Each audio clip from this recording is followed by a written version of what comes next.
Welcome to No Nonsense Psychiatry, the podcast that cuts through the noise and the confusion surrounding mental health.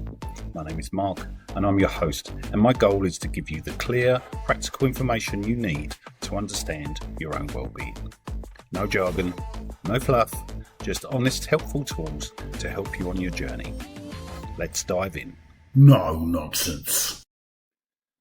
Welcome back to No Nonsense Psychiatry.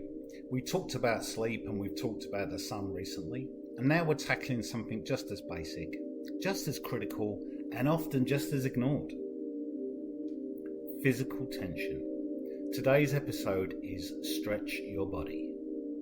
Look, we know that you're stressed, and we know that you spend 8 hours hunched over a keyboard and another 3 hours hunched over a phone, and then you wonder why your neck is an agonising knot and your hips feel like concrete. This isn't just a physical problem, it's a psychiatric problem. You see, that tightness in your shoulders isn't just muscle fatigue, it's a physical alarm system. When your body is perpetually tight, it's literally stuck in the sympathetic nervous system, constantly yelling, "We're under attack, fight or flight." You can mediate all you want, but if you don't address the physical tension, you're just fighting a battle with both hands tied. So in this episode, we're going to explain how to intentionally elongating your muscles is one of the fastest, most effective ways to tell your brain it's safe to relax. We'll cover the basics of what stretching is, but more importantly, we'll dive into the no-nonsense connection between your hamstring and your hippocampus. We'll show you how gentle movement lowers your cortisol, the primary stress hormone, activates the parasympathetic nervous system and puts you into rest and digest mode, becomes a powerful form of mindfulness that pulls you out of anxiety and grounds you in the present moment. So stop holding your breath, stop holding your stress, and let's talk about how to stretch your body and get a mental reset. So stretching involves moving a joint or a muscle to the limits of its current ROM and holding that position briefly or moving dynamically through it. It's done with the primary goal of increasing the muscle tendon's unit's length, thereby allowing for greater movement. But why? The main reasons people stretch are to improve flexibility.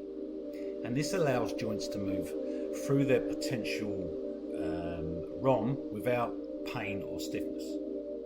Okay, so it reduces injury, the risk of injury, shall I say. So flexible muscles are less likely to be strained or torn due to sudden movements or exercise. And that sudden movement could be just picking up a pen. How many people do you hear picked up a pen and their back's out for months?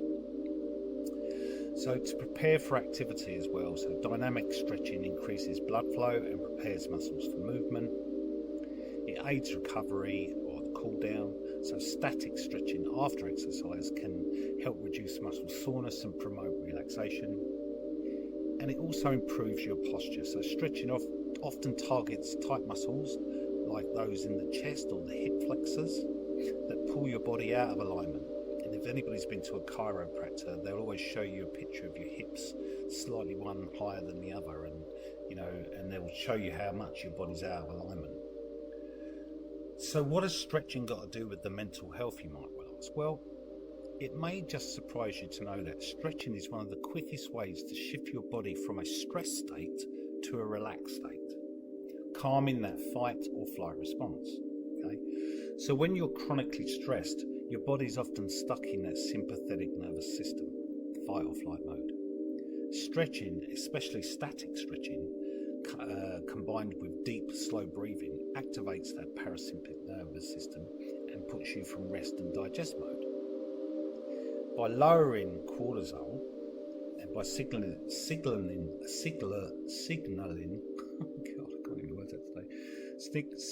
safety to your brain, regular stretching can help lower the production of cortisol, and this is the primary stress hormone reducing overall feelings of anxiety and tension. Releasing muscle tension. Stress causes muscles especially in the neck and shoulders and hips, to tighten. And this physical tightness is often a feedback loop that reinforces the mental stress. Yeah, so you get stressed, you tense your neck, you get a headache, which tells you that you're stressed, and it's just something that just keeps you in that constant state. And you sort of go, just relax, and you just realise that actually I've got more movement in my neck than what's actually here. It's a bit like putting your head on the pillow. Sometimes you can put your head further on the pillow, if that makes sense. I don't know. Try it anyway. So the physical tightness is often a feedback loop that reinforces the mental stress. So stretching physically releases that chronic tension, breaking the loop and reducing the physical discomfort that contributes to the poor mind. So stretching influences your body's chemistry in positive ways. So endorphin release, for instance. So like any forms of movement, stretching can stimulate the release of endorphins, which is natural painkillers and mood elevators, contributing to your feelings of well-being. Your drug, your happy drug, and improved blood flow. So stretching increases circulation throughout the body, including the brain. Okay, so remember the blood is passing through the brain as well. It's all about keeping the flow of blood going. That's what it's your life force. And this enhances blood flow delivery, more oxygen nutrients, which can help alleviate brain fog and improve concentration. So you're improving that mind-body connection. Stretching forces you to become more present and aware of your physical self. And when you focus intently on the sensation of a stretch, you're practicing a form of mindfulness. And this grounds you in the present moment, offering a temporary escape from anxious thoughts about the past or the future. As discussed in previous conversations, stretching can be a fantastic component of a sleep routine, and it helps relax the muscles and calm the mind, making it easier to transition into a state of rest and ultimately improving the quality of your restorative sleep. So come on, no one's watching. Start now and change your mood for the better, right now, with some basic stretches on your body. Neck stretches, ear to shoulder tilt. Lateral neck stretch. So, sit or stand tall. Gently drop your right ear towards your right shoulder. Use your right hand to gently pull down a little bit further and see how much you can stretch, but don't force it. Keep your shoulders relaxed and down. Hold it for about 20 to 30 seconds.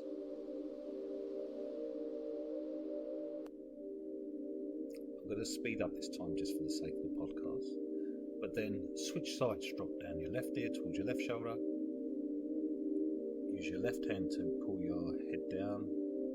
Not overstretched, but keep your shoulders relaxed. And you feel that stretch on the opposite side of your neck and upper shoulder. But you never thought your neck could stretch that much, eh? So, back. Seated torso twist, spine mobility. So sit on the floor with your legs extended. Bend your right knee and cross your right foot over your left thigh, placing your foot flat on the floor next to your knee. Hug your right knee with your left arm and place your right hand on the floor behind you for support. As you gently twist your torso to the right, looking over your right shoulder, hold it and repeat for 20 to 30 seconds, and then return to center and repeat on the other side.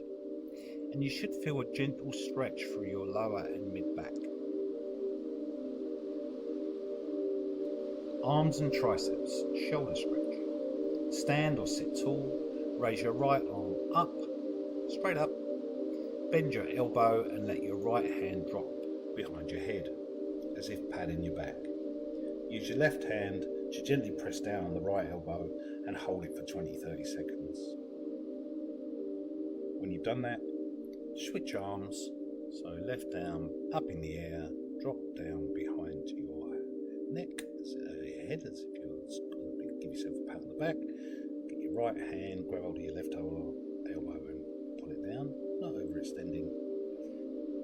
And this will target your back of your upper arm, your tricep, and the side of your shoulder. And then finally, the standing quadriceps. Stretch, and that is the front of the thigh. So stand near a wall or a chair for balance. Bend your right knee and reach back with your right hand to grab your right foot or ankle. Gently pull your heel towards your buttock until you feel a comfortable stretch in the front of your thigh. Keep your knees close together and don't try to arch your lower back. Again, hold it for 20 to 30 seconds and then switch your legs. And this targets the large muscle groups in the front of your thigh, the quadriceps. Okay, so we've covered the basics today, but the takeaway is anything but basic. Physical tension is mental stress. When you let your neck and shoulders stay perpetually tight from stress, you are constantly validating your brain's fear that it needs to go on high alert. The solution doesn't require a therapist couch or a gym membership. It requires 15 minutes of your intention. You now have 4 simple stretches for your neck, back, arms and legs that you can use right now to physically interrupt that fight or flight cycle. Choose 1 or 2 movements and make them non-negotiable breaks in your day. And when you feel that tension, that brain fog, or that irritability creeping in, remind yourself, a simple stretch will lower your cortisol and engage your rest and digest mode. Stop making excuses. Stop treating your body like an uncooperative piece of furniture. Give yourself the gift of release. Until the next time, this is No Nonsense Psychiatry. Be well and let go of some of that tension. Before we go, if you found the podcast helpful, please share it with someone who might benefit from it. You can also support the show by subscribing and leaving a review. It only takes a moment, but it makes a big difference in helping us reach more people. Thanks for listening, and I'll catch you in the next episode of No Nonsense Psychiatry. No nonsense.